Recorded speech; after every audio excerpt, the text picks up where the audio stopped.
Alright, today we are doing the Burke Mountain Red and Blue Trail.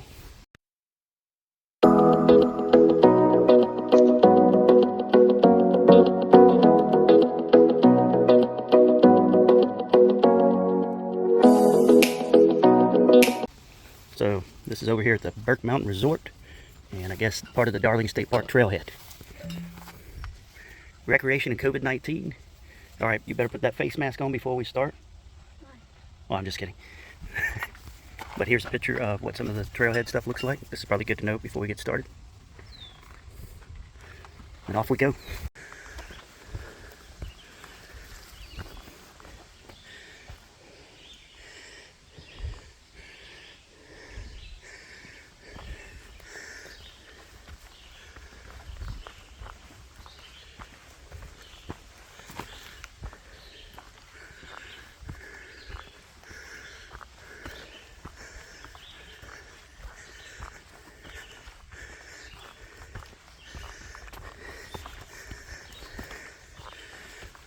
Alright, on this hike, it's about 6 miles up and down to the top of this Burke Mountain.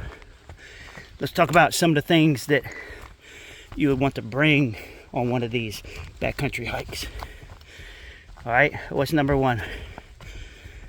Water. Water. Alright.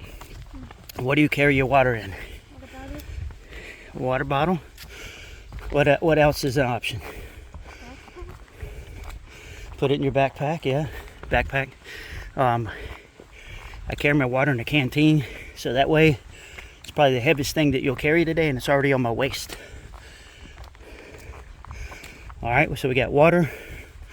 You can carry it in an Nalgene bottle or a canteen or something like that. Alright, what else? Electrolytes. It was 85 degrees when we started, which is surprising in Vermont. It's supposed to be like 90 degrees or higher today. Electrolytes. We're sweating a ton. We're in the shade. We're sweating a ton.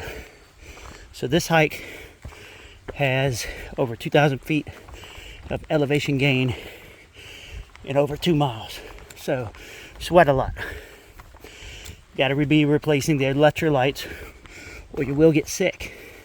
What are some of the symptoms of losing too many electrolytes?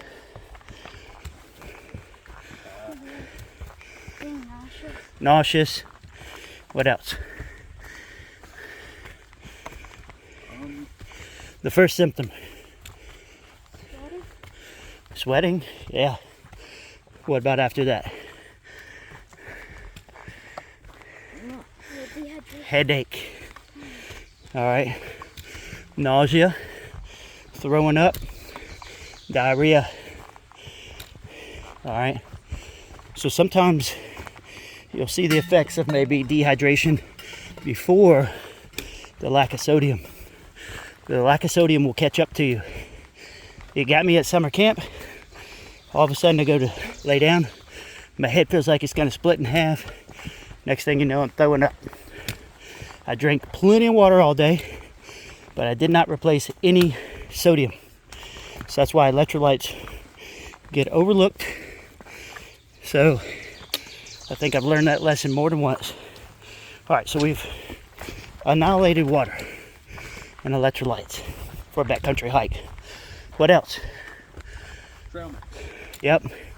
You gotta bring some high energy foods with you. Trail mix, beef jerky, protein bars, stuff like that. You're gonna get hungry. Especially on a hike that takes about 4 hours.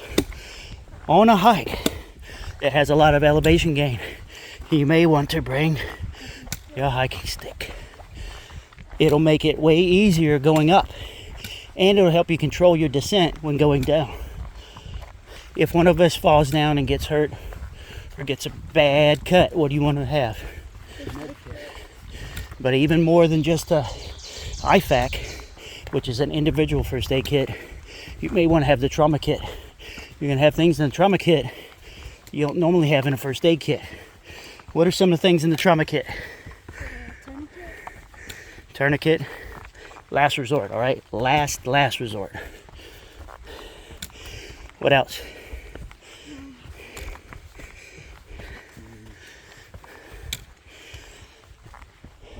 compression bandages, like serious compression bandages for serious bleeds. You could get the hatchet out and be cutting a fallen log on the trail and whack your leg and get a massive bleed. And without this trauma kit, you're gonna bleed out. So you got compression bandages, you have the tourniquet, worst case, last resort. You got splint in there. You got bleed stop powder. That's very important out here, because somebody's got to stay with the victim. Somebody got to run for help if the cell phone doesn't work. If the cell phone does work, work together. If you can move the victim, what do? If you can move the victim, Get them out of danger? keep them moving. Yeah, move them. Like if you have called for help, if you can move them closer to help, that helps. But if it's too risky, don't do it. Just leave them. Everybody stay put. So I mentioned I bring the hatchet in case we got to deal with any logs that have fallen on the trail. Also bring my pocket knife. I bring the Gerber with me. So that means I got to have a good belt, right? Because on this belt I got the Gerber, the hatchet, and the canteen. In the backpack, we did bring some cordage. We got some 550 cord in there. Who knows? We need to build something. We could have a situation where we gotta make a shelter overnight. You never know. So I got a couple Mylar blankets and a couple of ponchos in the pack. Flint and steel, matches. We even brought the platypus because we're going through some water right now. And if we needed to filter water, we have the ability to do that. We also brought a very small pot in case we needed bowl water. We even have iodine tablets, last resort, just because they live in this day pack. And we got our bug spray. We didn't need any sunblock because we're in the shade pretty much this whole time. We also have a compass in the bag. If for some reason we lost our bearing, which would probably be pretty hard to do. Trail is well marked, pretty well maintained. Looks like it's very well used. If we missed anything, let us know in the comments. That's about all I can say about that right now. We've got a shelter about a mile from the top. It has a fire pit and plenty of place here to rack out. Looks like they got another fire pit over here. Like an old fire pit. And you could pitch tents in this area right through here. Alright, let's talk about what we wear on a hike. Like this. Lots of sweating going on.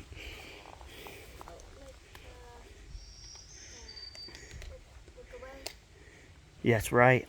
Wick away shirt, wick away shorts like nylon underwear, hiking boots tied all the way up, and some athletic socks. All right, over here looks like they had a really hard time trying to start a fire. They were trying to use, looks like straight up sawdust or wood shavings. There's a lighter in there as more evidence of their failure to have a fire. And their stuff's not burned. So it looks like they were having a hard time. So what would we bring to start a fire? Flint and steel. Flint and steel, cotton balls and Vaseline, and probably some fat wood. And then you'd go and try to find the driest stuff you can find around here, which is, if the sticks are wet, you break them open, break them in half, and they're dry inside. So you take all the broken sticks, face them towards the fire, and that will light up. So they do have a privy over here somewhere in the woods. I see the sign over there. But a pretty cool place to take a break, rack out, camp, whatever. Looks like maybe they're splitting firewood back here.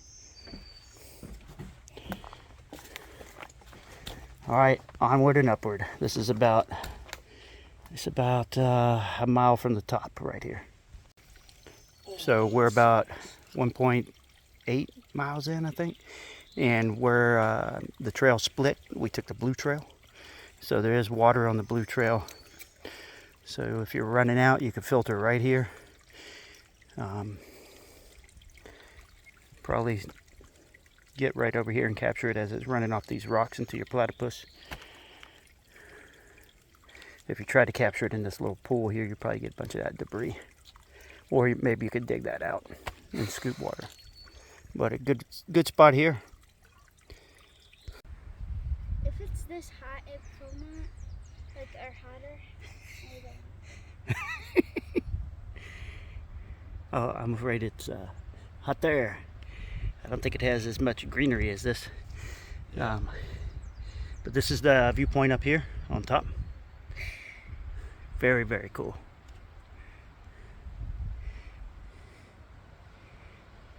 West Burke Mountain lookout, that is, off the Blue Trail. Gonna pan out. Man, look at those blue skies. Really cool.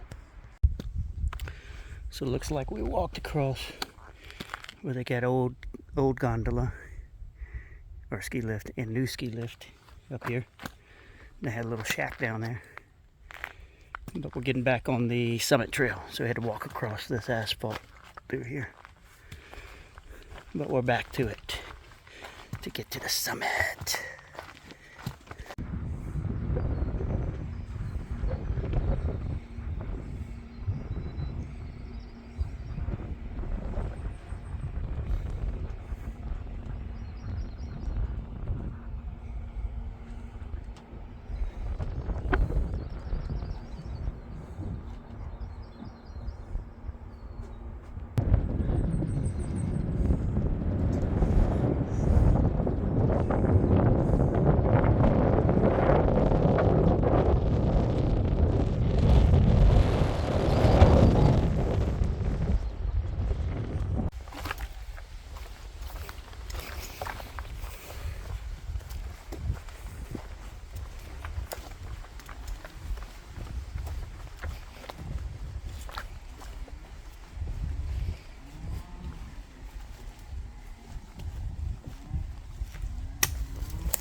Six hours later.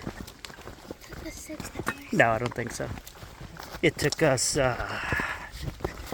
about 4 hours.